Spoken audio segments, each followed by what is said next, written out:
This week in East Brunswick, the Township Council watched a presentation by engineer Bill Tanner on the proposed Ryders Lane realignment between Dunham's Corner Road and Summerhill Road. Then they heard comments from the public on the proposed bonding ordinance to fund this project.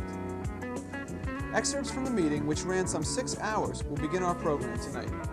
Later, we'll meet author Belva Plain and learn about her life as a successful author. We'll also hear from Adrian Eisner on mail-order shopping. These features, plus kids' comments and information on upcoming local events, follow on This Week in East Brunswick. But first, here's a quick look at next week's programming highlights. Monday morning, Look Great, Feel Great features belly dancing for exercise, followed by a holiday special on Target. Tuesday evening, it's stories read by Pearl Albrecht, a discussion on organ transplants on Let's Talk Health, and Gold Fund investing information on you and your money. Wednesday, it's Spotlight on Education and a high school journalism class newscast. The following week, beginning December 24th, Channel 8 will not be cablecasting any program. Now let's pick up the action at Monday's Township Council meeting as Township Engineer Bill Tanner explains the proposed Ryders Lane realignment. The spine of the town green, the spine of the whole document, is the realigned Ryders Lane, which is this purple line, which runs coming across in front of Civic Center Drive, which we call Civic Center Drive North and Civic Center Drive South, is this one down here. At approximately Civic Center Drive North, it comes across open farmland, intersects Cranberry Road, and then travels through the open land again, finally terminating at Summerhill Road. The idea of this roadway is to make it, first of all, we want to divert all of the traffic that presently exists in the town, and second of all, we want to create a roadway which will be better able to handle the dwellings that are expected to be built in the center of town. Regardless of the type of dwellings, the present Ruse Lane is at such a state that additional traffic on it of any large amount would cause an undue burden not only on the township but also on the residents directly affected, such as those people trying to get out onto Ruse Lane in the morning from the driveways or from the roadways.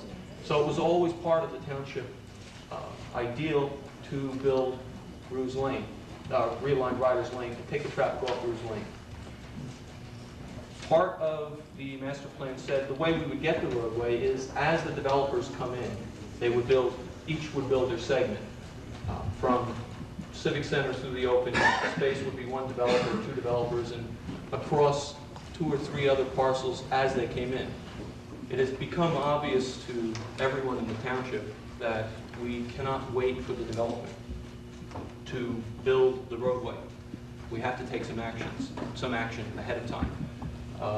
And that is what the bonding ordinance is for tonight. We feel it's time to build Ryders Lane. It's time to get the roadway built to alleviate the present traffic congestion, and at the same time have the developers pay for it on an assessment ordinance. Later, Tanner described an alternate alignment suggested by farmer Kellamar Kellerman, whose property would be dissected by the township's proposed route. Tanner questioned the safety of the Kellerman route, explaining that the design speed of the road could be too easily exceeded by motorists. However, during the public portion, opposition to the township's proposal was strong, with much of it coming from the congregation of the Assembly of God Church. Well, my first question is, why do we need a 4-lane highway through town, which when I moved here was because this town was a community that was a city, but yet it was a country. And now it seems like we're doing everything to take care of transits going through our town in a hurry to get home to their children who live in a nice community with low traffic laws where they're safe. Where my children won't be able to ride their bikes around here any longer because the highway is too fast for them. But also a major concern of mine is I happen to belong to the Assembly of God Church over here. I heard nothing mentioned about the safety of my little girl who goes to Hammershill School, about her safety when she goes to church to worship God. What are you doing? You're nowhere 200 foot away from our church. You're within about 30 foot of our front door. Where is the safety for my daughter then? And many other children who go to that church. And older people who can't walk very fast through the parking lot will have to dodge cars. Where is the safety for them? If you put that road in back of our church, it's not going to interfere with the safety of our people. Members of the farming community were also present at the meeting. This road is going right through some prime agricultural land, which I feel is a sin because God only gave us so much land. Farmland is used, it's farmed, it has a purpose. It replenishes water, you feed people off of it. You have a road existing there now, you have Ryders Lane and Ruse Lane, which on one side, I feel it could be opened up. You could take a little bit of the school, a little bit of the Catholic center there, and just why not? I go down there with a tractor, it's 12 foot wide, and people still pass me, so you would need about another 6 or 8 feet, and you could open it up and make it 4 lanes if that's what people want. No, we don't want that. Ruse Lane. And do you feel Front with my we're talking about aesthetic value and planting trees? Address the council, please. Well, you're talking about planting trees, and here you're going to have 1,000 home buildings. Would you rather look at farmland, or would you rather look at, at houses? To me, it's a simple choice, and your traffic problem will be 100% worse. That's my comment. And as the farmers of this town, we just feel like we get pushed and driven out. We can't. Right. How do you expect us to stay? And you want to look at open land, and you go eating it up and putting roads through it. I mean, you can't have your cake and eat it too. I think you can make do with the road you have, and and suffice it. And this way, you wouldn't have all the traffic from other communities coming through. And, maybe slow people down a little bit. Maybe they can take time to look at some of this land instead of just driving by and seeing houses. Some people in the audience were in favor of the realignment. A lot of people have objections to people moving in and out through our town. I would bet that 90% of you have not lived here as long as I have lived here. And I would bet that most of you go through many, many towns during the day to get to and from work. All we're looking for in this new road is an easier way to get in and out of our town. We're talking about other people getting to their homes. What about me getting to my home? I have to go through Piscataway, I have to go through New Brunswick. I wish those roads were better. Why can't our roads be a little bit better here in East Brunswick so we can get to our homes 15, 20 minutes earlier? It's just not fair that you're so opposed to change at this point. Wait, I've been living here for 30 years. I've seen a lot of changes in this town. Not all of them have been excellent. But, consider if we didn't have Route 18 with 3 lanes in each direction. What about all your people that live down in Marlborough, Colts Neck, Mattawan? How are they going to get through East Brunswick? Would our traffic have been better today than if we didn't have that? Is our traffic going to get better if we don't put this Ryders Lane in? I just don't understand why you don't want to open some space up to let people move around a little bit. It just seems like, at some point in time, the whole town is going to be gridlocked if we just continue on the way that we're doing now. Although the bonding ordinance was passed, okaying the $4.5 million required for construction of the 4-lane road, Engineer Tanner was sent back to the drawing board to further consider the exact route the roadway will take. Also this week, the council okayed a $25 million bond to be used for construction of the parking garage improvements for the parking utility, and they unanimously defeated an ordinance providing monies to improve the Edgeboro Road jug handle on Route 18. Now let's go to the studio to meet author Belva Plain. Hello, I am Carol Phillips for This Week in East Brunswick. My guest today is Belva Plain, author of the best-selling family sagas Evergreen, Random Winds, Eden Burning, and her newest novel, Crescent City.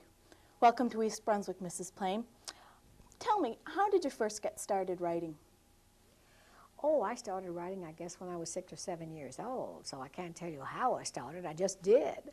But I kept on going through high school and college and sold my first story when I was 25. Where do you basically get your ideas from your stories? You've been doing it for a long time then, if you started at 6. Where do your ideas come from?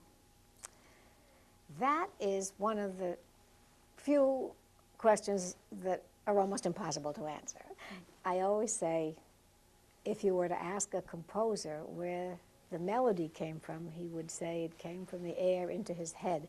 And that's just about the way it is with writing novels. You find ideas all around you in the air. Do you write mostly from your own experiences? I think to write something that is valid and meaningful and true, not just some slick potboiler, you always have to write from experience, observed experience, not necessarily your own, but the experience of people around you, things you see and hear and overhear. There's so much depth to your characters. How do you go about developing them? Are they real people? Are they people that you know? Never, no. Never could anyone say, well, this is Mary Smith. But certain things that the Mary Smiths do or have experienced, certain qualities of their personality and appearance are used. It's a kind of, in creating a character, a kind of a collage. Let me give you an example. For instance, in describing the appearance of one of my heroines, I drew upon some notes that I had written. I had once seen a very striking woman who was very brunette, dark olive complexion, and had amazingly light, bright blue eyes, an unusual combination. So I made a little note of that. Thought, now there's an exotic type. And I will describe a heroine in that fashion. How do you ever keep all your notes? Where do you keep them? In a big, messy, double desk drawer. You don't have them filed as librarians would? No, no, I just throw them in, and then when it's time to write a new book, I thumb through them and something comes up and I say, oh, I'll use this, I'll use that. And you know, interestingly enough, I was at a meeting in Arizona last month. One of the top best-selling authors of the country was present, and he was describing his method. It was just like that. Sounds like a good method, and it seems like it works. Now, what made you choose New Orleans in the Civil War era for Crescent City? I was in New Orleans, was one of the cities on my route when I was doing book promotion. You know, they send you to 12 or 14 cities. New Orleans was one of them. I had, rare enough as it is, a free hour or two, and I went into one of those wonderful old mansions that's been turned into a museum, a living museum, where you see the original furnishings, family portraits, flowers, authentic contemporary gardens, and it fired my imagination. And I thought that I loved the setting. It was unique. It is unique in the United States. A city that's at least the French Quarter, that's European. Yes. Now, what kind of research did you have to do? The story is very authentic. What lengths did you have to go to research that novel? Far lengths. I enjoyed it. I went there several times afterwards, once I had made up my mind to do this book, and went through the museums, saw many exhibits. For instance, at one time there was an exhibit of Belter furniture, which was very popular throughout the country, and particularly in New Orleans just before the Civil War. So I took voluminous notes about that in order to describe how the houses looked. And then I went to bookstores, secondhand stores, where I got novels and also mostly history books written from the Southern point of view right after the Civil War. Very different point of view, naturally, from what we got here in our history books. So the research was very intensive. I can imagine. Now, when you actually sit down to writing, how do you do it? And when do you write? Do you write all night? No, I'm a morning person. I am very lively, and when I first wake up, and I dwindle down as the day progresses, so that anything I might do at night wouldn't be worth much. I write every morning for 4 or 5 hours. You ask me about method? I have an outline. I am not one of those writers whom I admire greatly, but who say that they conceive of a character and then let the character work through whatever the character feels like doing. I can't do that. I have an outline, and I know exactly where I'm going before I start my first word. I see. How long does it take from your beginning ideas for a story to the finished story? 2.5 years. That long. I can imagine. How long did it take you to get your first novel published? I believe you had published short stories to start with. For many years. The first novel, Oh, I was very fortunate with that. And I'm so grateful for it because it was really an unusual thing. You know, most writers have rejection after rejection. And as I say, I was very lucky. I didn't have a rejection. It was handed in and it was accepted. Most unusual. Now, NBC TV will be making your first novel, Evergreen, into a 6-hour miniseries, and I believe it's to air in the spring. It's to air during the last week in February. Okay. How does it feel to see your story on tape? How does it feel to see it, actually? I haven't seen it yet. I think it's just about finished now. But I did see some of the filming in New York last June. A little episode where Anna and Joseph are walking in Central Park. It was quite exciting to see the people who had really come, as I just said before, out of thin air, really, into my head and then through my hand and the pen on paper. And here they were walking around in the flesh. Very exciting. I bet that it is. Do you have any new books coming out? What are you presently working on? You finished Crescent City, and that's out and popular. Where are you going from here? I am working on something which will, I think I have another year or year and a half on it. And of course, one likes to keep it under wraps till it's ready to be unwrapped. Who is your favorite character of the stories that you've written? Do you feel more closely akin to any story more than another? That's the second hardest question because, you know, I think when you ask most writers, they'll always say the one they like best is the one they're working on now because they have the highest hopes for it. What you've already written, you always feel you could have done better. And I think that's a healthy sign, you know, so that you always hope that this current one is going to be the best yet. Very hard to answer, but I'll try. You ask me your favorite character. I think possibly, and this is only a possibly, I like Joseph in Evergreen because in some ways, not in every way, but in some ways, he reminds me of my father. I did not set out to reproduce my father and haven't done so. But when the book was finished and I read it, looked through myself, I realized that lots that I had put into Joseph's mind and mouth had come from my father. So maybe that's the best answer I can give you. I see. Well, thank you, Mrs. Plain. We're very pleased to have you here in East Brunswick.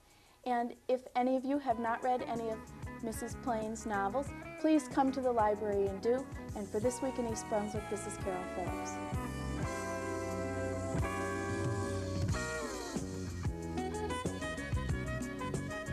Hi, I'm Talia Bashi, and I'm reviewing In Summertime It's Tuffy by Judy Engel. The title refers to 11-year-old Elizabeth Candell, who is known at Camp Mashana as Tuffy. She bunks with 5 other girls and their counselor, Sheila. On her day off, Sheila goes to visit her boyfriend. While at a restaurant, she begins to feel sick and ends up at a hospital with food poisoning. When she returns to camp very, very late, Sheila meets Uncle Otto, the head counselor, who is just waiting up to fire her. Tuffy and her bunkmates are so mad at Uncle Otto that they want revenge. Tuffy has an idea. Why not make a voodoo doll? When the doll is finally ready, the girls gather together with a doll in one hand and a straight pin in the other. Now they would have their revenge. They would stick the pin into the doll's heart and pow. To find out what happens to Uncle Otto, read In Summertime It's Tuffy. I found this book to be very exciting and humorous. Judy Engel wrote a very interesting and excellent book. I'd recommend it for kids ages 10 through 12.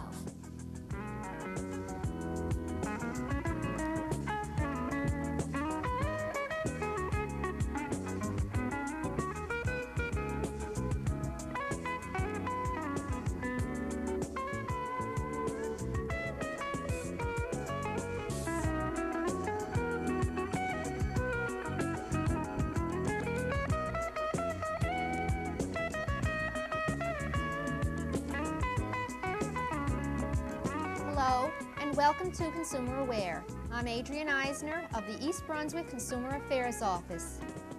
At this time of the year, when you might be doing a lot of shopping for the holidays, you might be able to save time and energy by ordering items by phone or by mail. If you place an order by mail, you have protection under the Federal Trade Commission mail order merchandise rule. If you prefer the ease of calling in your order, remember that telephone orders are given the same protection only when you send payment by mail. The mail order rule requires companies to ship orders within the time specified in the advertisement. If no time period is promised, the company must ship your order within 30 days after it receives a properly completed order, unless you are contacted and agree to a specific delay. Here are some answers to questions you may have about shopping by mail or by phone. Do the 30 days start to run the day that I mail the order? No. The time requirement does not go into effect until after the company has received the complete order. This means that the company must have received the cash, check, or money order, or charged a credit account, and that it has all the information needed to process and ship the order. For example, if you fail to specify the size or color of the item, the order is not complete. What can I do if my order is not sent when promised? The rule requires that the seller mail you an option notice if the promised shipping date cannot be met. You can either cancel the order and receive a complete refund or agree to a later date. If you paid by cash, check, or money order, a refund must be mailed within 7 business days. If you used a credit card, the seller must credit your account within 1 billing cycle. You also may be wondering, does the mail order rule apply to everything ordered by mail? The answer is no. The rule does not cover photo finishing, magazine subscriptions, COD orders, seeds and plants, or credit orders when your account is not charged until after the goods are shipped. What should I do if my order arrives damaged or doesn't fit? Often the instructions on how to handle these problems are included in the order blank. If there are no instructions, write to the company and explain the situation. Here are some precautions you should take when thinking about ordering by mail or by phone. Find out about the firm's return policy. If it is not stated, ask before you place an order. Keep a copy of the order form along with the company's name, address, and telephone number. Complete the order form as directed. If you leave out needed information, your order may be delayed. If we can help you with any questions about mail order purchases, please call us at the East Brunswick Consumer Affairs Office. Our telephone number is 390-6954. Our office in the municipal building is open from 9 until 5, Monday through Friday. Thank you so much for joining me on Consumer Aware.